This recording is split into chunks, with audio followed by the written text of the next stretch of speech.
Happy holidays, everyone. I can't believe Christmas is around the corner, just a few days. I hope you guys ordered some really good wrestling DVDs if that's something that you're into. I know High Spots had some great sales, uh, Ring of Honor, even Impact Wrestling had some sales. But I just wanted to do a video of, I looked at my own collection and I wanted to pick out some of my favorite TNA DVDs that I have. And it's sad for me to say that the TNA brand is dead. We all know it's been gone. Rest in peace. It lives on with Impact Wrestling, but again, it's not the same company that that we know. It's hard to believe the how bad this company has dropped in the last couple of years. Who is to blame for it? Hulk Hogan, Eric Bischoff, Dixie Carter, Vince Russo. I mean, there's a lot of elements in that you can blame that caused the downfall of this company. I was a TNA fan. I like wrestling. I'm not just a WWE guy. I know a lot of certain fans just watch WWE. I like all types of wrestling. Ring of Honor, New Japan. I'll watch anything. So I like TNA. It was an alternative brand, basically. So these are some DVDs from my collection that I thought are pretty good. No particular order. But here we go. It's Unbreakable 2005. This was the only Unbreakable pay-per-view that they had. If you really want to get into TNA, you got to get into their earlier stuff from like the early, 2005, 2006, 2007, when they produced some of the best matches. The reason why I suggested this, not because of Raven versus Rhino.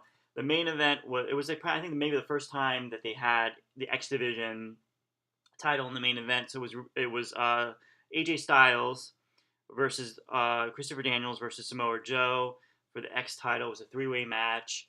It was the main event. Very awesome match. I don't know if it won match of the year, but it was really good.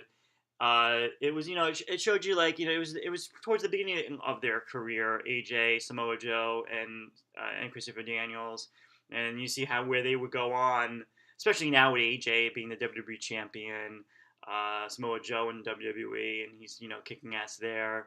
Christopher Daniels, I mean, I think that he gets not the same credit as those two guys, but I mean, he has had an amazing career.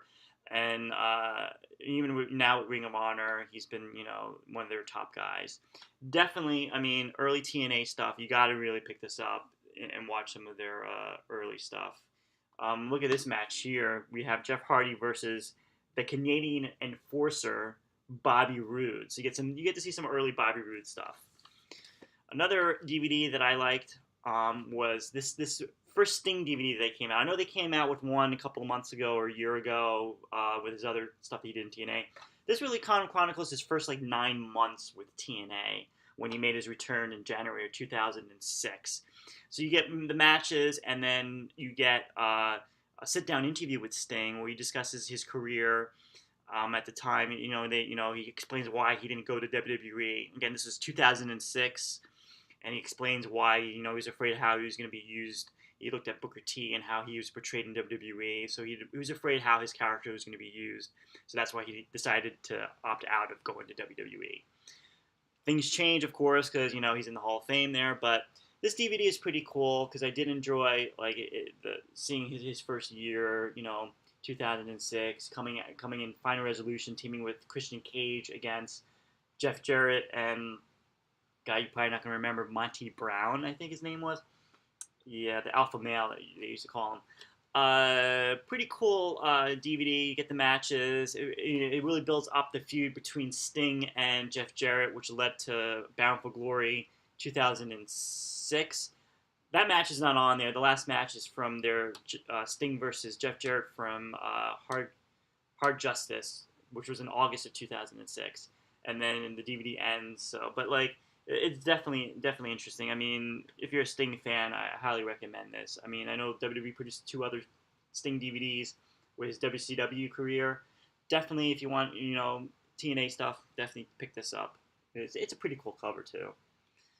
I'm not a big fan of Jeff Jarrett, but I kind of definitely recommend this DVD. Jeff Jarrett, King of the Mountain.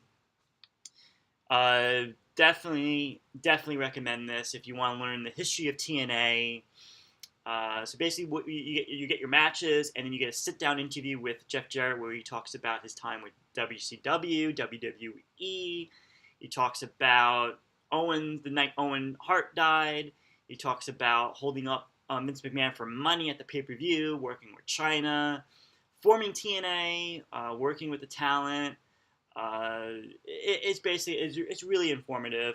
And then you get some of the early matches of TNA, especially when they were not like when they were doing like the weekly pay-per-views on Wednesdays, when they were in the Asylum. You get those matches too, so it's excellent. I mean, you get Jeff Jarrett against like Jeff Hardy, Sting, Kurt Angle, AJ Styles, because Jeff Jarrett was the owner of the company, but of course he's going to book himself as the top heel. So he's going to be in a lot of those like high-profile matches. So I definitely recommend this. You learn a lot about how he came up with TNA.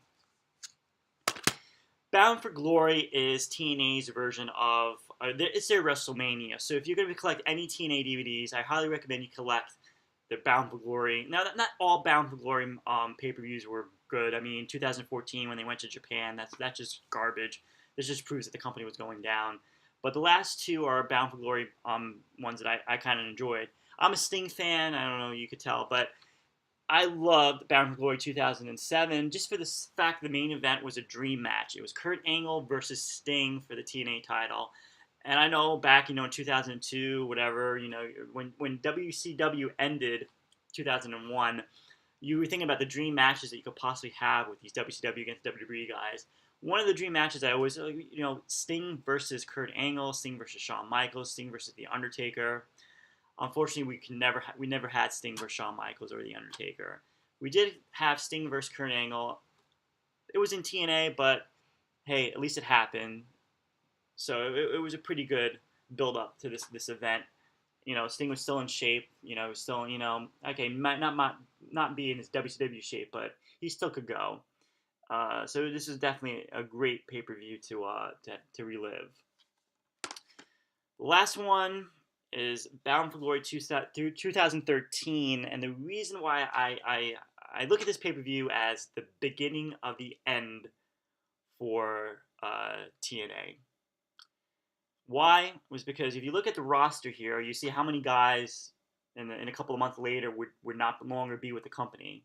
First one, AJ Styles, Bully Ray, Magnus, Sting, Austin Aries, Chris Sabin, Samoa Joe, Gunner. It's Bad Influence, which is Christopher Daniels and Kazarian. Chavo and Hernandez. It's like the beginning and the end.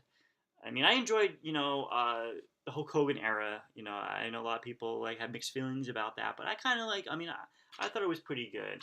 It was. I think that they weren't over their heads and thinking that they were in. This was going to be a cakewalk like WCW. They didn't realize the funds were not there, the money wasn't there. They didn't have T. Turner's backing. But I like the talent, and I like what was going on during that period, 2010, 2013. So this is basically, I think, the beginning of the end with that company. Even though they tried to make Dixie Carter a heel, did not work out. So every time when I look at this pay-per-view, I was saying this is how it all ended. And the main event was AJ Styles versus Bully Ray. Bully Ray was getting off that year. 2013 had to be his year. TNA champion. What was that group? The Aces of 8. That was the main storyline. He was the top heel there. You had AJ Styles, probably one of his best times there when he was that lone wolf character. He had the shirt that said "No One." It was pretty good. I was looking forward to 2014 with that character. I was saying, oh man, that's going to be awesome. And then we find out that TNA can't pay his contract. He leaves. 2014, he goes to Ring of Honor, New Japan. The rest is history. But definitely look at the cover. We got, Jeff Hardy, who didn't really have a pivotal role. He was in the Ultimate X match, Aries versus Manic versus Sabin versus Hardy versus Joe. I think they just threw those guys together. But and as you can see in his eye there, you see the sorry, the TNA title. I don't know if you can see that, but yeah, that's pretty much it. So that's like when I look at my TNA collection, those are the DVDs that kind of stand out to me. I know other people have different collections. I know a lot of people have like the entire library of TNA.